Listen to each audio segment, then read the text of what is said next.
Notice of proposed action, tips for real estate agents. That's our topic today, and we're getting started right after this.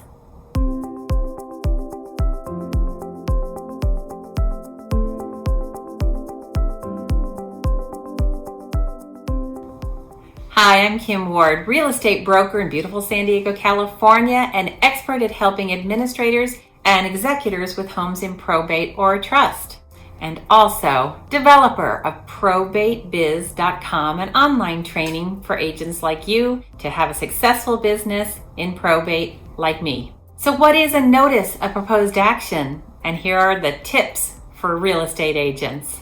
During the probate process, the attorney will draft, it's called a NOPA, N-O-P-A, or a notice of proposed action for the executor or the administrator. That document will then be mailed or sometimes emailed to the beneficiaries, letting them know of an action that the executor or the administrator is about to take. For instance, some attorneys like to send the NOPA when a listing is taken, saying that the listing amount is this is what the commissions will be, and this is what the expected net proceeds would be to the estate. Some attorneys like to do that, but most attorneys use the notice of proposed action specifically for once a purchase agreement has been negotiated by you with your client, coming up with what the purchase price is going to be and the expenses related to that purchase.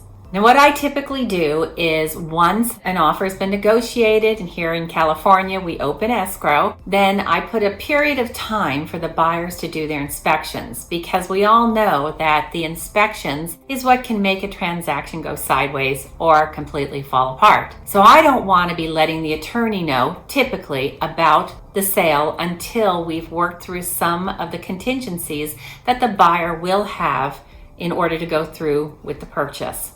What I typically do is say 10 days in any counteroffer I send to the buyer's agent and the buyers, letting them know they have 10 days to complete their inspections. Once the inspections have been completed and a request for repair has been negotiated, then we have the specific dollar amount, the expenses, things that might need to be repaired, or for instance, what I typically do is negotiate a dollar amount towards the repairs, so that my client, and somewhat I, will not have any responsibility for the requested and agreed upon repairs.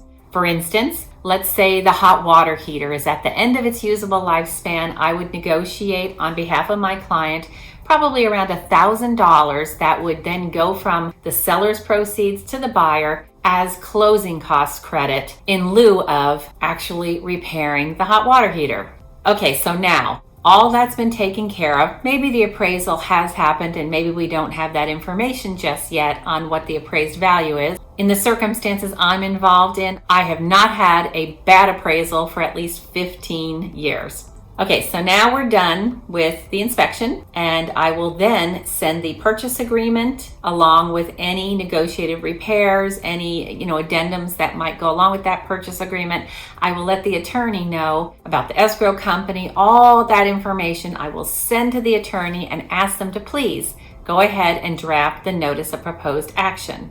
Once the attorney drafts that notice of proposed action, I do ask that they send me a copy. That way I know what day that notice went out to all the beneficiaries. Typically, those beneficiaries have 15 days from the date of mailing, so we're including the time that it's going through the post office and getting to the beneficiaries to object to the notice and the action that's about to be taken. 15 days from mailing. There is a way to move things along faster. Sometimes I will ask the attorney to please ask the beneficiaries. I'll also speak with my client, the executor or the administrator, and ask both the attorney and the executor to ask the beneficiaries to just sign off on the notice, assuming they approve of the action that's about to be taken, and get that notice back to the attorney. That takes that 15-day period down to days. Now, of course, the notice of proposed action is a huge part of the transaction. I never would close a transaction not knowing what's going on with the notice.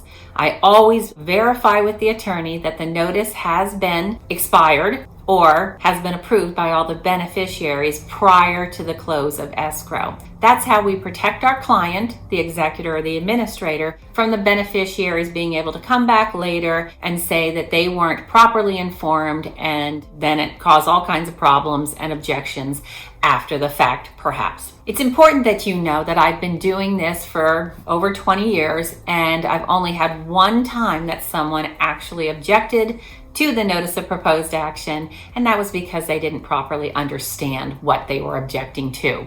Once the attorney explained it to them, they quickly signed off on the document, and off we went towards closing. So that's a bit of an overview. I hope you've enjoyed this. Please subscribe to my channel, and if you'd like to be notified of my weekly videos all about probate real estate, just hit that bell button. I really appreciate the like, and I'd love to see your comments down below.